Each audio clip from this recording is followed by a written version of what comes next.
আপনি বলেন এই বিষয় নিয়ে মমতাজ নিয়ে বলেন। আসলে এখানে কারো কথা কিন্তু শেষ করতে পারেনি কেউই সময়ের জন্য। এখানে অনেকেই সবাই কিন্তু বিজ্ঞ যে আলোচক এবং যারা ছিলেন যারা আলোচক এবং যিনি সভাপতিত্ব করেছেন তারা অনেক বিজ্ঞ, অনেক বলতে চেয়েছেন কিন্তু বলা শেষ হয় নাই সময়ের জন্য। একজন আরেকজনের কাছে ছেড়ে দিয়েছে। আমি মনে হয় শেষের দিকে আমি ছাড়বো না। আমি শেষ কথাটুকুই বলবো,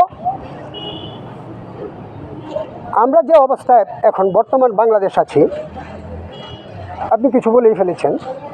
আমরা মূলত রাজতান্ত্রিক অবস্থার ভিতর আছি। আমরা 69-এ গণ অভ্যুত্থানের ফলাফল ছিল 70-এর গণনির্বাচন। গণতন্ত্রের জন্যে আমরা গণতান্ত্রিক অধিকার না পেয়ে গণতন্ত্রের সমান করে ফেললাম স্বাধীনতা যুদ্ধ করে আমরা কিছু বললাম, ওই একটা পুরা দেশকে স্বাধীন করে ফেললাম গণতন্ত্রের জন্য। বাংলাদেশের মুক্তিযুদ্ধ কিন্তু স্বাধীন হওয়ার জন্য হয় নাই, এটা হয়েছিল গণতান্ত্রিক অধিকার পাওয়ার জন্য। আমি ভোট দিয়েছি, আমাকে তোমরা ক্ষমতা দিচ্ছ না, সুতরাং আমরা তোমাদের সাথে নাই, দেশ স্বাধীন করে ফেলবো। গণতন্ত্রের জন্য একটি মুক্তিযুদ্ধ হয়েছিল। আমি 53 বছর পর্যন্ত ভোট দিতে পারি নাই। আমি 79 সনের আগে ভোটার হয়েছিলাম। আমি আজ পর্যন্ত ভোট দিতে পারি নাই কোনো নির্বাচনে। কেন? আমি এখানে গণতন্ত্র দেখিনি। এখানে যা দেখেছি ব্যক্তিতন্ত্র, পরিবারতন্ত্র আমি দেখেছি এবং রাজতন্ত্রের ছায়াস্বরূপ ব্যক্তিতন্ত্র দেখেছি। 80% জন মানুষ এদেশে উৎপাদন করে, তারা উৎপাদনকারী, আমার খাবার যোগায়। আর আমি তাদের খাওয়া খেয়ে চাঁদাবাজি করে এই অফিসে বসে থেকে সেই অফিসে বসে রাজনীতিবিদ হয়ে যাই। আমি রাজনীতি নেই, আমি গণনীতিবিদ না, আমি গণতন্ত্রবিদ না, জনগণের প্রতিনিধি নই, আমি রাজতন্ত্রের প্রতিনিধি, আমি একটা রাজনৈতিক দলের প্রতিনিধি। আমি কি করি? আমি বেকার থেকে পরশুদিন ছাত্র ছিলাম, আমি এখন এসে গেছি প্রতিনিধি হয়ে। 1,05,000 টাকা আমার ভাতা হয়ে গেছে, আর সেটার যোগ্যতা আমার নাই। একজন কৃষক যে উৎপাদন করে সে জীবনে 1,05,000 টাকা একসঙ্গে দেখে না। সে উৎপাদন করবে এই দেশের 70-80 জন মানুষ, আর সেই উৎপাদিত অর্থ 20 লক্ষ কোটি মানুষ হলে এই দেশে 1% 20 লক্ষও না, 1% মানুষও ভোগ করে না, বড় জোর 20,000 মানুষ ভোগ করে এই জনগণের সমস্ত সম্পদ, উন্নয়ন, উন্নতির ট্যাক্স, বিল, বিভিন্ন কিছু। তাদের উৎপাদনটা কারা ভোগ করে? যারা আছে এবং ভাবেন না, যারা জীবনে কোনোদিন কাঁদায় নামে নাই, জীবনে কোনোদিন একটা ধানের গাছ লাগায় নাই। ওই সমস্ত মানুষগুলো রাজতান্ত্রিক পদ্ধতিতে, রাজনীতি শব্দটির মানে বদৌলতে তারা ক্ষমতা দখল করে, ক্ষমতাধর হয়, এবং ক্ষমতাধর হয়ে তার একটা বিশাল বাড়ি লাগে। যে ক্ষমতার পূর্বে ওই বাড়িতে থাকে না, থাকছে একতলা বা একটা টিনের ঘরে, সেই লোকটারও একটা বিশাল রাষ্ট্রপতি ভবন লাগে। তার বাবা দাদা 14 গোষ্ঠী দেখে না এরকম একটা রাষ্ট্রপতি ভবন, এইটাই সে থাকতে হয় নাই। ওইটাই একজন মানুষের প্রয়োজনও নাই, একটি পরিবারের জন্য প্রয়োজন নাই। রাষ্ট্রপতি ভবনটা দেখেন কত বড়। ক্ষুব্ধ কেন হবে না মানুষ? কেন মব জাস্টিস হবে না এই বাংলাদেশে? বাংলাদেশের মানুষ উৎপাদন করে আমরা দিব 10-12 একর জমি জুড়ে, রাষ্ট্রায়ত্ত জমি, মানুষের জমি পতিত রেখে ডিসিকে দেওয়া হবে একটা ডিসি ভবন, একটা চাকর, জনগণের পয়সা সে চলে, তাকে একটা নির্দিষ্ট ভাতা বেতন দেওয়া হয়, তাকে গাড়ি দেওয়া হয়, তাকে অফিস দেওয়া হয়। তারপর তার জন্য একটা বিশাল এরিয়া জুড়ে দেখেন কতটুকু জায়গা নিয়ে তার বাড়িটা আছে। তার বাবার কি এরকম একটা বাড়ি ছিল? সে উপার্জন করে তার জন্য একটা 10 তলা বানাতে পারে, কিন্তু এই জায়গাটা কার? কেন একজন প্রশাসকের জন্য এতটুকু জায়গা লাগবে? আপনি যে বলেছেন রাজতন্ত্র ছিল এরকমই রাজরাজের আমলে, আর ব্রিটিশরা উপনিবেশ শাসন করতে এসে এই ভারতবর্ষে দেখেছে বিশাল পতিতভূমি আছে, সুতরাং আমার ডিস্ট্রিক্ট কালেক্টরটাকে আমি এইটুকু জায়গা দিয়ে দিব। সে দিয়ে গেছে। আমরা এটা পরিবর্তন করি না এই গণতান্ত্রিক পদ্ধতিতে, গণতান্ত্রিক নিয়মে। আমরা শিক্ষিত হয়েছি, উচ্চ শিক্ষিত হয়েছি, ভার্সিটিতে পড়েছি, ডক্টরেট করেছি, কিন্তু আমরা সুশিক্ষিত হতে পারি নাই। যেমন লালন হয়েছিল, শাহ আব্দুল করিম হয়েছিল স্বশিক্ষিত, তারা কোনো ভার্সিটির ডিগ্রি আনে নাই, পৃথিবীর কোথাও যায় নাই শিক্ষার জন্য, কিন্তু তারা সুশিক্ষিত। সুশিক্ষার প্রয়োজন ছিল, স্বশিক্ষার প্রয়োজন ছিল। নীতি নৈতিকতা বর্জিত আমরা হয়ে গেছি বলেই আজকে এই যে জাস্টিস নিয়ে কথা বলতে হচ্ছে। এই ছেলেগুলো বিক্ষুব্ধ। এটা কদিন আগে এই যে পুলিশ মেরেছে, পুলিশ মারাটাও বিক্ষুব্ধ এবং মুভ জাস্টিস। আবার পুলিশরা যে তাদেরকে মেরেছে আরো বড় মুভ জাস্টিস। এমনিভাবে এই ক্ষুব্ধতা এখনো তাদের ভিতর কাজ করছে, যার ফলে এই ছেলেটিকে পেয়ে, এই ছেলেটার নাম এই যে সে সুন্দর করে বলছে, শুধু একটা ভাই ছেলে আসলে ক্যান্সারে মারা গেছে, একটা ভাই বউ আছে, একটা 2টা বাচ্চা আছে, আর শুধু এই ছেলেটাই, এবং সে একটু অ্যাবনর্মাল, মা বাবা আগেই মারা গেছে। এই ছেলেটা অনার্স মাস্টার্স করা, সে এই ঝুঁকের বসে ঢাকা ভার্সিটিতে আসে কয়েক বছর যাবত, তার এলাকার ছেলেদের কাছে আসে। আমি জানলাম, দেখলাম, আমি রাত্রি 3টা পর্যন্ত ঘুমাইতে পারি না। গতকালকে 2টার পরে আমি একটা পোস্ট দিয়েছি ছেলেদেরকে নিয়ে, আমি ঘুমাইতে পারি না, আমার কষ্ট হয়েছে। যার ফলে আমি চাইলাম না, আমি আমার ইচ্ছা ছিল না, তারপর আমি আসছি যে এই বিষয়টা নিয়ে যেহেতু কথা হচ্ছে আমি একটু কথা বলবো। আমি খুব মানে জর্জরিত হয়েছি গতকাল, তাকে নিয়ে এসেছি আলোচক হিসেবে। উনি আলোচক, উনি আমাকে বলছে আমি যাব, আমি বলছি আমিও যাব। এখন প্রশ্ন হলো আমরা কী শেয়ার করব? আমরা তো একটা নীতি নৈতিকতা বর্জিত বিষয়ের ভিতর বসবাস করছি। বলা হচ্ছে জাতি ধর্মের কথা। ধর্ম তো এমন এক জিনিস, ৬,০০০ বছর যদি ধরি সনাতন ধর্ম, ৪,০০০ বছর ধরে যদি ইহুদি ধর্ম, জৈন ব্যবস্থা যদি ৩,৫০০ বছর ধরি এভেস্তা ধর্ম, বৌদ্ধ যদি ধরি ৩,০০০, খ্রিস্টান যদি ২,৫০০ বা ২,০০০, ১৪০০ বছর ইসলাম। প্রতিটি ধর্ম একটা থেকে আরেকটা অনুসরণীয়। যেমন আমি মন্দিরে যাই, ঠাকুর আমাকে জ্ঞান দেয়। আমি সিনাগগে যাই, যাজক আমাকে জ্ঞান দেয়। আমি গঙ্গা স্নান করে যাই, মন্দিরে পবিত্র হয়ে। সে মসজিদে যায়, পাক পবিত্র হয়ে গোসল করে। সে এইভাবে যোগাসন করে একটা ওম বা ঈশ্বরের প্রতি শ্রদ্ধা জানায়, একত্রে বিশ্বাস করে, সুন্দরী পবিত্রতম এরকম বলে।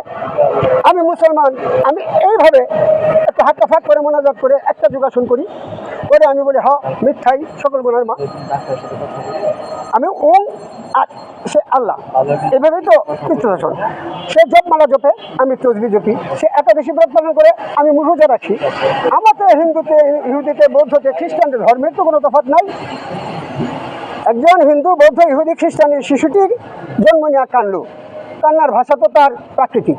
হিন্দুও না, মুসলমানও না, বৌদ্ধও না, উর্দু না, হিন্দুও না, উর্দুও না, ফার্সিও না, ইংরেজিও না। বাংলাদেশে যে শিশুটি জন্ম তার কান্নাই দুঃখ, সুখ, দুঃখ, হাসি, কান্নার অনুভূতি সমস্ত কিছু মানব জাতির এক। মানুষে ভেদাভেদ আমরা করেছি, যারা পৃথিবীতে মানব জাতিকে দ্বিখণ্ডিত, ত্রিখণ্ডিত, চতুর্খণ্ডিত করতে চেয়েছি। স্রষ্টা তো কোনো মানুষ ছাড়া কিছু বানাননি। স্রষ্টার ধর্ম তো ইনসানিয়াত, আমার আরবি ভাষায় হিউম্যানিজম, হিউম্যানিটি, মনুষ্যত্ব, মানবতা। চন্দ্রদাস বলেছে সবার উপরে মানুষ সত্য, তাহার উপরে নেই। আমরা কি করেছি না সবার উপরে মুসলমান সত্য, তাহার উপরে নাই। উনি বলতে সবার উপরে হিন্দু সত্য, তাহার উপরে নাই। সে বলতে সবার উপরে ইহুদি সত্য, তাহার উপরে নাই। আমরা কি করেছি? ধর্ম সৃষ্টি করে ভূখণ্ড নিয়ে ঝগড়াঝাটি করছি। যে ঝগড়াঝাটিটা, মিল্লাতে ইব্রাহিমের ৩টা বংশ আছে। ইহুদিরাও মিল্লাতে ইব্রাহিম, খ্রিস্টানরাও মিল্লাতে ইব্রাহিম, আমি মুসলমানও মিল্লাতে ইব্রাহিম। আমরা কি নিয়ে ঝগড়া করছি? কি নিয়ে মারামারি কাটাকাটি হচ্ছে? ধর্ম নিয়ে না তো, একটু ভূমি নিয়ে। এই ভূমির দখল আমি চাই। ধর্ম আমাকে শিখিয়েছে মানুষকে হত্যা করা, মানুষকে খুন করে ফেলা। মানবতা এটা আমাকে শেখায় না। আমি যদি মানব ধর্মে বিশ্বাসী হই, আমি যদি মনুষ্যত্ব বোধ সম্পন্ন হই, আমি কখনোই একজন হিন্দুকে হিন্দু বলবো না, মানুষ বলবো। কখনোই একজন খ্রিস্টানকে খ্রিস্টান বলবো না, মানুষ বলবো। তার ভিতর যদি মনুষ্যত্ব, সে আমাকেও বলবে সে মানুষ, তার ধর্ম মানবতা। মনুষ্যত্ব যদি হয় আমাদের ধর্ম, মানবতাটা হবে আমাদের আসলেই ধর্ম। এটা যদি হয়ে যায়, পরে আপনি মসজিদে যান, মন্দিরে যান, ইহুদি ধর্ম পালন, কিছু যায় আসে না। আপনি যে ইচ্ছা আদর্শগত ধর্ম পালন করতেই পারেন, কিন্তু মানুষকে তো মানুষের মতো মনে করতে হবে।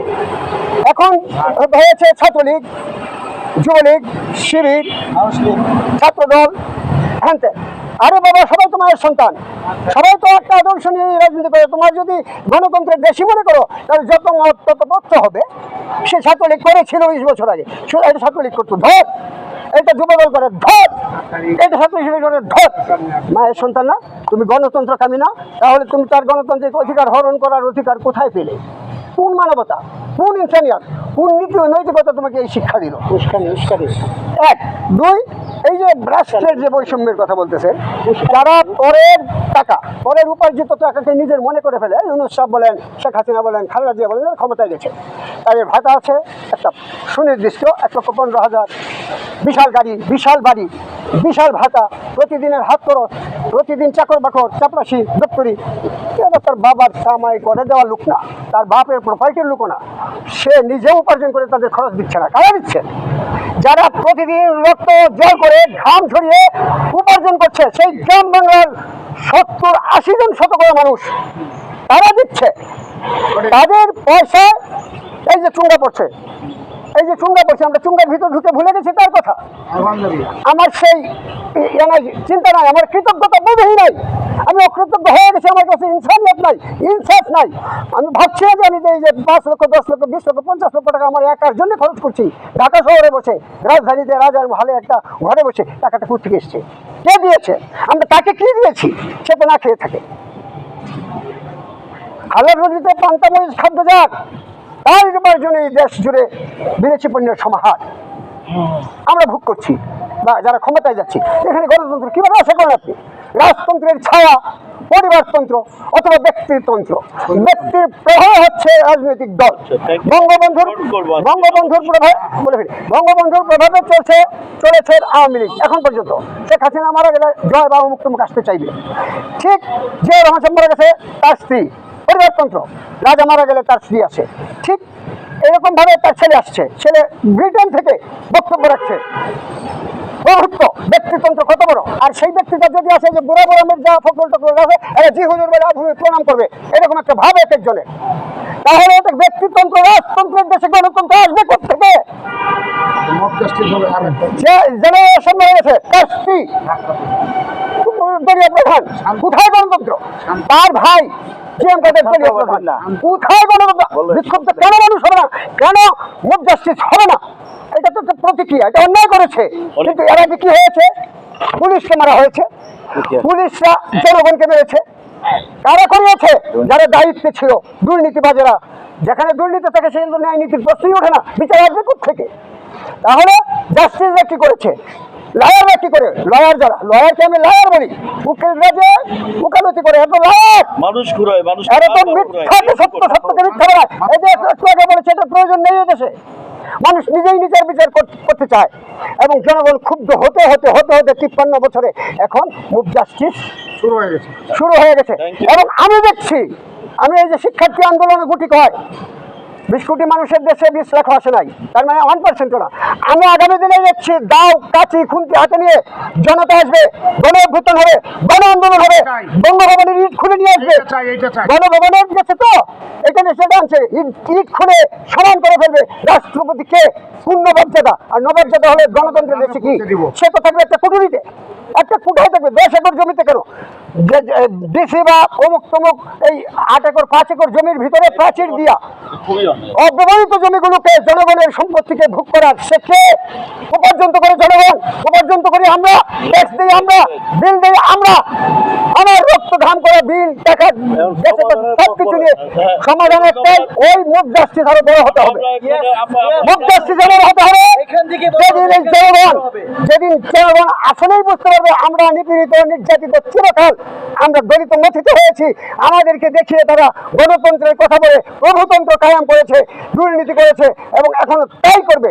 এই জনগণ যেদিন সঠিক বুঝে ফেলবে, ওরা যেদিন সুশিক্ষিত হবে, সমাধান আমি দিতে পারবো কিভাবে? আমি বলে দিয়ে এসেছি বহুবার, আসবার সময়ের রথে চড়ে নেচে নেচে ধেয়ে ঝনঝনা জন বর্মা আমার ধনী বাতাসে আগমনী বার্তাখানি বয়ে নিয়ে যদি আসে আবার ক্ষমা আর করেছে তো বহুবার ঋণে ভরা হিসেবে ধরা চেয়ে দেখ হয় পাওনা দপ্তর সামনেই খাড়া, যাদের রক্ত ঘাড়ে ধরা সুন্দরী বসুন্ধরা, ওদের মাথায় ফুটিয়ে খই নেচেছিস কত কত থই থই, খেয়েছিস বহু কলা আর দই। বেলা শেষে পড়বি তারা সামনেই হয় জমদূত খাড়া, অভিমানের শেষে পুতুলে মরে সর্বহারা, চারপাশে দেখবি শুধু ধু ধু মরু প্রান্ত। দিন আসছে, দা কাটি খুন্তি নিয়ে জনগণ আসবে এবং গণ অভ্যুত্থান হবে, এদেরকে কচু কাটা করবে। সেই মুভ জাস্টিস যেদিন আসবে, সেই দিন গণতন্ত্র আসবে, জনগণ যেদিন জানবে।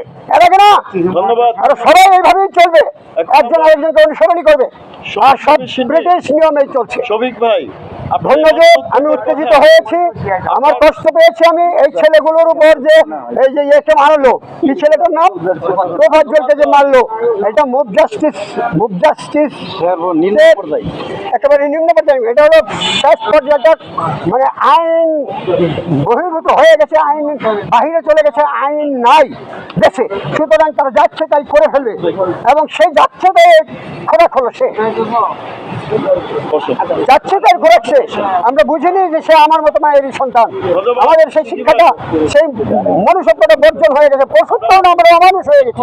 সকলকে ধন্যবাদ, সবার সুস্বাস্থ্য কামনা করি, সুবুদ্ধি কামনা করি, আমরা সুশিক্ষিত হই, আলোচক আমরা মানবিক হই। শুনলাম আমরা এরই সাথে মানসিক সাহিত্য সংসদের বীক্ষণ পাঠচক্রের প্রথম পর্ব থেকে দ্বিতীয় পর্বে চলে যাব। আমরা কবিতা শুনবো। আজকের এই যে বিক্ষণের কবিতা পর্বে চলে যাব। কবিতা শুনবো, আমরা কবিতা শুনতে চাচ্ছি। কবিতা শুনবো বিপুল হাজনের কাছ থেকে। পড়েন, সমস্যা নেই। ইনসাফ যেদিন প্রতিষ্ঠিত না হবে কোনো কাজ হবে না। যেটি বই সেটি তো ইনসাফ। কবি আসাদ কবিতা পড়বে। আগে ডিডি তো অনুসরণ করতেছে, কি হবে আমাদের? কবিতা পড়বে।